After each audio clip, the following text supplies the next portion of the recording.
खड़ा करेंगे। वो लोग भरम में है, सिर्फ वही अति पिछड़ा में नहीं आते हैं। 2,25,000 जनता में 15,000 से ऊपर लोग अति पिछड़ा में आते हैं।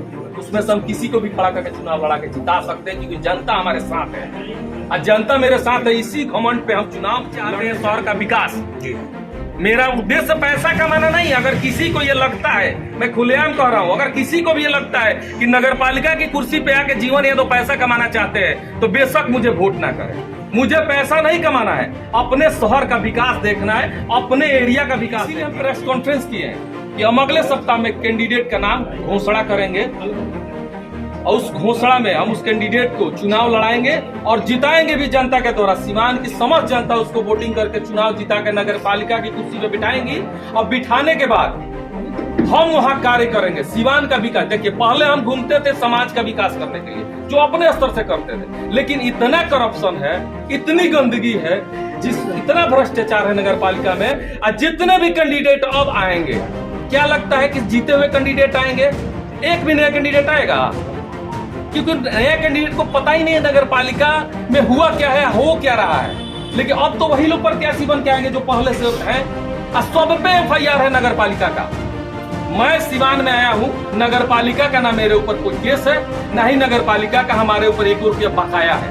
हम लोग टैक्स पे करते हैं। अभी भी हमारी माँ जब चुनाव की तैयारी कर रही थी, तो नगर पालिका का जो टैक्स आया है मेरा, उसको हम फुलफिल कराए कि भाई हम चुनाव लड़ने जा रहे हैं, या नहीं भी लड़ते तो अब भी हम नगर पालिका का पैसा देते, क्योंकि नगर पालिका एक स्वावलंबी है। उसी पैसे से नगर पालिका नगर का विकास करती है।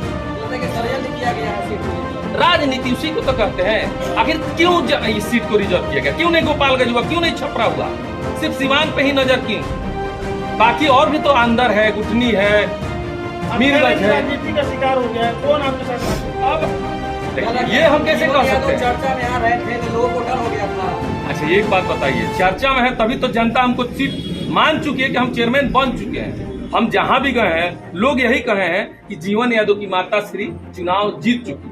जी, ऐतराज किसको है? कौन राजनीति कर रहा है? देखिए, ऐतराज तो उन्हीं को होगा जिनको लगता होगा कि जीवन यादव आने वाले समय में राजनीति में आएंगे, और राजनीति में आएगा तो कुर्सी पे खतरा हो सकता है। लेकिन हम तो शुरू से बोलते आ रहे हैं कि हमको राजनीति से मतलब नहीं है, बस हम अपने शहर का, अपने गांव का, अपने एरिया का विकास करना चाहते हैं। क्योंकि हमारा सबसे ज्यादा, हमारा मोहल्ला, हम खुद पानी में आते हैं और जाते हैं, तो हम अपनी माँ को कैंडिडेट बनाए कि पूरे शहर का विकास करें। क्योंकि चारों तरफ कचरा है, खुद नगर पालिका एक भ्रष्टाचार भरा हुआ है, हर तरह से, छोटे से लेकर बड़े तक जितने सब भ्रष्टाचारी हैं। जीवन जी, एक सवाल बताइए, अब तो आप चुनाव में लड़ पाएंगे 11 से हो गया से, लेकिन ये बताइए कि आपकी जन सेवा जो अभी तक आप करते रहती है जारी रहेगा या अपनी इसका विराम लग जाएगा? अच्छा, रात को आपको ये सीट तो हमको कल ही पता चल गया था रिजर्व है, लेकिन हम रात को गए थे, एक जगह पानी लगा हुआ था, गड्ढा था, समय सिवान वाले वहाँ न्यूज वाले थे, उसको चैनल पर हम वहाँ मिट्टी भरवाने का, कंकड़ भरवाने का काम कर रहे, तो हमको तो बंद कर देना, लेकिन हम तो करवा रहे हैं।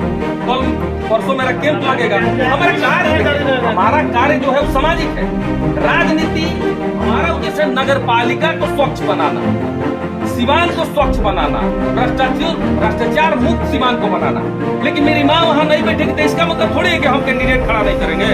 हम करेंगे कैंडिडेट खड़ा, क्योंकि कैंडिडेट वहां से कैंडिडेट बन के जाएंगे, कार्य तो हम ही करेंगे। कैंडिडेट आपका कौन होगा? वो हम अगले सप्ताह में आपको नॉमिनेट करेंगे, नाम बता देंगे, फिर अपने साथ बैठा के प्रेस कॉन्फ्रेंस एक बार और करेंगे। सर, वो लोगों से क्या करना चाहेंगे? अति पिछड़ा वाले लोग खुश हो रहे हैं कि अब चुनाव नहीं लड़ेंगे। वो लोग भरम में है, सिर्फ वही अति पिछड़ा में नहीं आते हैं। 2,25,000 जनता में 15,000 से ऊपर लोग अति पिछड़ा में आते हैं। उसमें हम किसी को भी खड़ा करके चुनाव लड़ा के जिता सकते हैं। जनता हमारे साथ है और जनता मेरे साथ है। इसी कमांड पे हम चुनाव लड़ने जा भी रहे हैं। हम तो हाथ जोड़ के यही संदेश देंगे कि देख लीजिए, हम आए तो राजनीति का शिकार ये सीट हो गया। शायद अगला अगर कभी हम चुनाव लड़ने की कोशिश करेंगे तो क्या क्या होगा यानी। लेकिन जीवन जी, जो आप बोल रहे हैं कि हम कैंडिडेट देंगे, तो कहीं ना कहीं आपका कहना है कि रबर स्टाम्प बना कर रखेंगे और आप फिर जनता क्यों भरोसा करें? क्योंकि आप तो मैदान में रहेंगे नहीं। रबर स्टाम्प बना के कैंडिडेट ईमानदार दे रहे हैं, कार्य हम और मिल के करेंगे, हम और वो मिल के कार्य करेंगे, क्योंकि हम चाहते हैं शहर का विकास। मेरा उद्देश्य पैसा कमाना नहीं। अगर किसी को ये लगता है, मैं खुलेआम कह रहा हूँ, अगर किसी को भी ये लगता कि नगर पालिका की कुर्सी पे आके जीवन या तो पैसा कमाना चाहते हैं तो बेशक मुझे वोट ना करें। मुझे पैसा नहीं कमाना है, अपने शहर का विकास देखना है, अपने एरिया का विकास देखना है। जी, नगर परिषद चुनाव से वंचित कर दिया गया है, क्या माना जाए? विधानसभा चुनाव लड़ेंगे आप?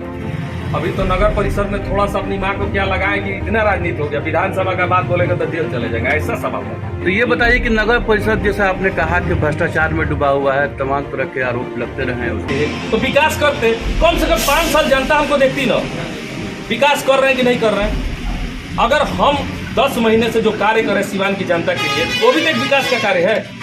जीवन यादव जी, अब जो आप फैसला लेने जा रहे हैं इस पर सभी की निगाहें होंगी, क्योंकि इसमें बहुत सारे राजनीति के दिग्गज लोग भी इसमें लगे हुए हैं। जैसे कि आपने कहा कि राजनीति का शिकार हो गया है, तो भले ही सीट राजनीति का शिकार हुआ है लेकिन जनता शिकार नहीं हुई है। जनता को वोट करना है। एक आदमी ने हमसे सवाल किया तो हम वोट क्यों दें, तो हम जनता से ये कहेंगे कि आप जो भी कैंडिडेट जाएगा आपके पास, उससे पूछेगा कि आपको वोट क्यों दे, हम वोट आपको क्यों दे। अगर देना है तो हम उसको देंगे जो शहर का विकास देखना चाहता है, न कि अपना विकास। अब जो आप फैसला लेने जा रहे हैं यह जो है आपका राजनीतिक दशा और दिशा तय करेगा।